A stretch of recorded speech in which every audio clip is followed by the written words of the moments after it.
alaykumus siyam kama kutiba 'alal ladzina min qablikum la'allakum tattaqun.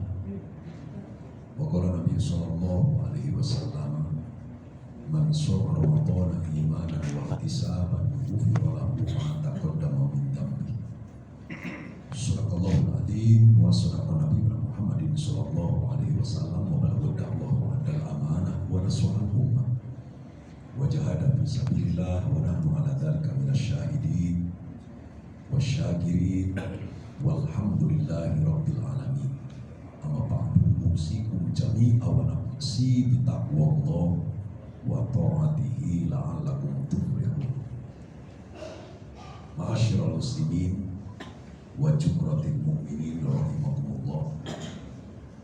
Ashabul fadilah, segenap pengurus musholla Al-Ma'mur, bil khusus Ustaz Bahru, Bapak Syafi'i, Bapak-bapak hadirin sekalian yang saya hormati dan saya muliakan. Sayyidatina Aisyah radhiyallahu anha, salah satu dari istri Rasulullah sallallahu alaihi wasallam, bertanya kepada Nabi bertepatan dengan bulan suci Ramadan. Aisyah bertanya kepada Nabi, ya Rasulullah, bulan Ramadan telah tiba, bulan Ramadan telah datang. Apa yang harus aku lakukan di dalam melaksanakan bulan Ramadan? Kanjeng Nabi kita Muhammad SAW menjawab dengan jawaban yang singkat, padat, dan jelas. Jawaban Nabi, kasratul ibadah, memperbanyak ibadah. Aisyah bertanya dengan pertanyaan yang singkat, dijawab oleh Nabi dengan jawaban yang singkat. Jawabannya, bulan Ramadan itu yang harus kita lakukan, yang harus kita perbanyak adalah kasratul ibadah, memperbanyak ibadah. Apakah itu bangun malamnya, apakah itu sholat-sholat sunnahnya, apakah itu baca Qur'annya, apakah itu zikirnya, apakah itu sodakohnya, apakah itu amar ma'rufnya, nahi munkarnya, dan lain sebagainya. Sehingga antara 11 bulan dengan Ramadan ada peningkatan dan ada perbedaan. Itu yang disebut umat Rasulullah itu unggul secara kompetitif dan unggul secara komparatif. Kalau kita unggul secara komparatif, artinya dari tahun ke tahun, dari Ramadan ke Ramadan sama nilainya. Ramadan tahun lalu khatam Al-Quran 3 kali, Ramadan ini khatam Al-Quran 3 kali. Itu namanya unggul secara komparatif. Tapi kalau unggul secara kompetitif, Ramadan tahun lalu khatam 3 kali Al-Quran, tahun ini khatam 5 kali Al-Quran.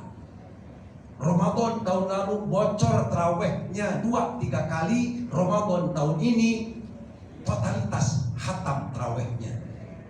Ramadan tahun lalu sodakohnya habis 5 juta, Ramadan tahun ini sodakohnya habis 10 juta. Itu namanya unggul secara kompetitif. Menjadi umat Rasulullah, menjadi umat Nabi, menjadi umat Muhammad, menjadi umat Islam yang produktif, meningkatkan kualitas ibadahnya dari waktu ke waktu, dari tahun ke tahun. Bukan hanya sekedar puasa, bukan hanya sekedar tarawih, bukan hanya sekedar menahan haus dan lapar, tapi bagaimana kualitas kita dari waktu ke waktu, ibadah kita semakin bertambah, semakin banyak, dan semakin berkualitas. Itu yang pertama, saudara-saudara sekalian. Jadi kalau tahun lalu naik badan kita 2 kilo gara-gara Ramadan, tahun ini turun 2 kilo atau 3 kilo badan kita, berarti unggul puasa tahun ini.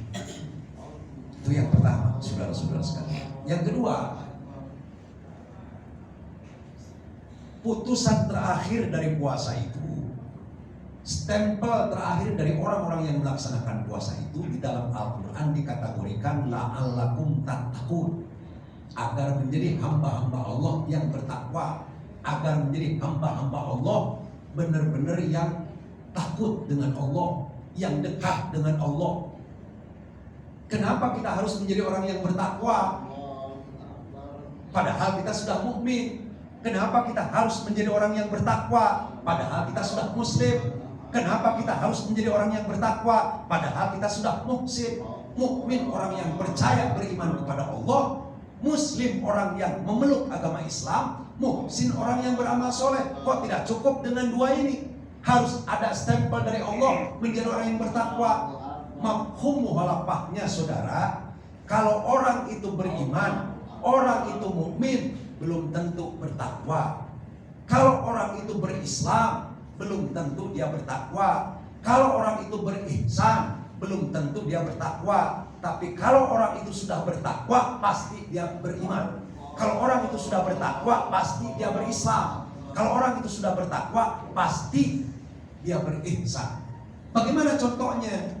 Contohnya, orang yang bermaksiat di bulan Ramadan juga banyak. Dan belum tentu orang kafir. Betul nggak Pak? Betul nggak? Kenapa dia di bulan Ramadan berani bermaksiat, berani berbuat zalim? Karena tidak bertakwa atau kurang takwanya. Presiden kita juga orang mukmin, wakil presiden kita juga orang Islam, menteri kita juga rata-rata mayoritas muslim, gubernur kita, bupati kita, wali kota kita rata-rata adalah beragama Islam dan beriman. Tapi kenapa mereka berani mengingkari dari sumpahnya? Karena mereka bukan tidak beriman, mereka bukan tidak berislam, tapi mereka belum takwanya atau kurang takwanya. Presiden disumpah apa enggak? Disumpah. Quran demi Allah. Orang yang bertakwa tidak akan berani mengkhianati sumpahnya. Orang yang bertakwa tidak akan berani mengingkari sumpahnya. Anggota DPR disumpah dengan Quran. Kalau Quran saja sudah diingkari, kalau Quran saja sudah dikhianati, apalagi yang lain, saudara-saudara sekalian. Kalau orang berani mengingkari Al-Quran, yang lain dianggap enteng.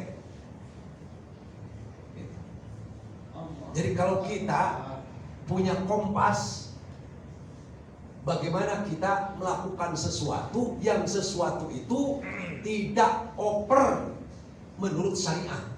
Contohnya, kalau kita mau jadi maling, jangan sekali-kali maling duit yatim. Kalau kita mau jadi maling, jangan sekali-kali maling duit masjid. Itu namanya maling terhormat. Kenapa? Kalau orang sudah berani maling duit masjid, apalagi duit di luar masjid. Kalau orang sudah berani mengingkari sumpah Al-Quran, apalagi sumpah yang lainnya. Itu mafhumnya, saudara-saudara sekalian. Nah, di dalam kitab Al-Bayan yang ditulis oleh Syekh Profesor Dr. Ali Jum'ah, 2 periode menjadi mufti di Al-Azhar Mesir, itu menerangkan tentang keutamaan orang yang bertakwa, keistimewaan balasan orang-orang yang bertakwa di dalam melaksanakan amal ibadah puasanya. Yang pertama, kata Syekh Ali Jum'ah di dalam kitab Al-Bayan, orang yang bertakwa itu akan mendapatkan ar-rahmah, mendapatkan rahmat dari Allah.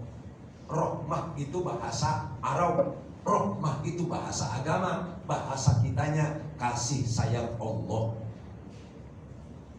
Maka para pendiri bangsa kita dengan cermat, dengan tepat, mereka menggunakan di alinea ketiga atas berkat rahmat Allah.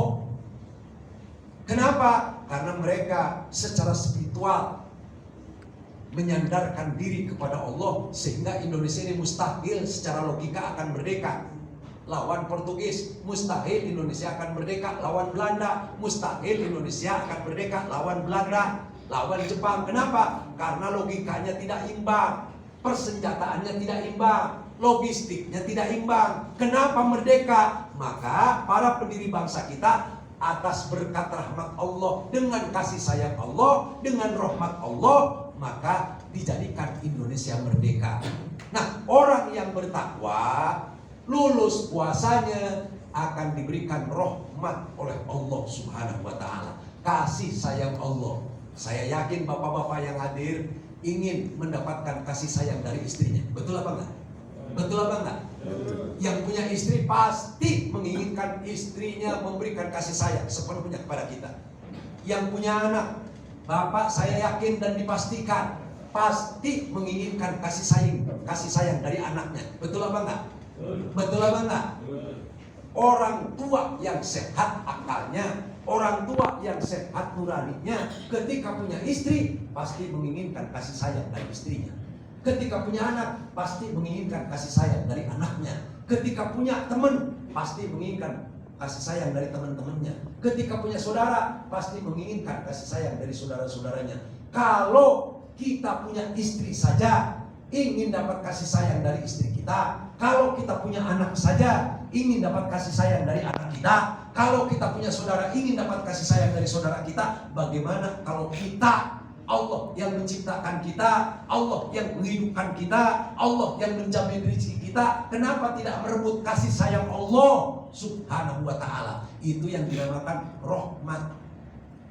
Maka poin pertama, orang yang bertakwa itu dari hasil puasanya akan mendapatkan rahmatnya Allah. Dulu Pak, dengan rahmat Allah, Indonesia ini ulama-ulamanya mancanegara, bukan hanya bersifat nasional, bukan hanya bersifat regional, tapi bersifat internasional. Siapa yang tidak kenal Syekh Muhammad Nawawi Al-Bantani, salah satu mufti di Hijaz, mufti di Masjidil Haram, putra terbaik dari Indonesia, dari Banten, namanya Syekh Muhammad Nawawi, julukannya Sayyidul Ulamaul Hijaz, tuan gurunya orang-orang Hijaz, putra terbaik menjadi mufti di Masjidil Haram. Siapa yang tidak kenal Syekh Junaid Al-Batawi? Syekh Junaid Al-Batawi mufti di Masjidil Haram, mufti Imam Syafi'i. Siapa yang tidak kenal Syekh Ahmad Khatib Al-Minangkabawi, mufti di Masjidil Haram pada zamannya. Siapa yang tidak kenal Syekh Abdul Wahab Al-Bugisi? Siapa yang tidak kenal Syekh Mahmud At-Termasi? Banyak tokoh-tokoh ulama-ulama Indonesia kaliber internasional yang menjadi mufti di Masjidil Haram. Luar biasa saudara-saudara sekalian. Itu semata-mata karena rahmatnya Allah. Yang terakhir, Syekh Muhammad Yasin Al-Fadani, ahli hadis internasional yang memiliki sanad yang jelas dan lain sebagainya. Itu pun orang Padang, orang Indonesia, Syekh Muhammad Yasin Al-Fadani. Saudara-saudara sekalian. Yang kedua, orang yang bertakwa itu akan mendapatkan barokah, keberkahan dari Allah. Apa itu barokah? Barokah itu sesuatu yang diberikan oleh Allah kepada seseorang dengan kudrat irodatnya selalu cukup, ditambah kebaikannya, dicukupi kebaikannya, dicukupi kesejahteraannya, dicukupi kebahagiaannya, dicukupi kesenangannya. Itu namanya barokah. Dulu zaman saya mondok di Lirboyo di Jawa Timur, dikasih uang itu 3.000 per bulan dengan beras. Uang 3.000 itu menurut nalar kita setengah bulan juga habis untuk iuran bayar lampu, untuk beli lauk pauk, untuk makan, masak dan lain sebagainya. Ternyata kadang-kadang dalam satu bulan lebih seminggu masih ada 500. Barokah uangnya. Tahun 80, tahun 82, tahun 85. Beras yang diperkirakan menurut akal dan nalar ini 20 hari juga harus habis. Ternyata sebulan 5 hari masih ada itu beras. Barokah. Sekarang zaman kita bukan zaman kendi lagi, tapi zaman kita sekarang zaman termos. Barokah diangkat oleh Allah. Duit namanya doa. 1 juta, 2 juta, 3 juta, Bapak habis bayaran dapat honor. Berapa? 5 juta. 2-3 hari juga habis. Betul nggak?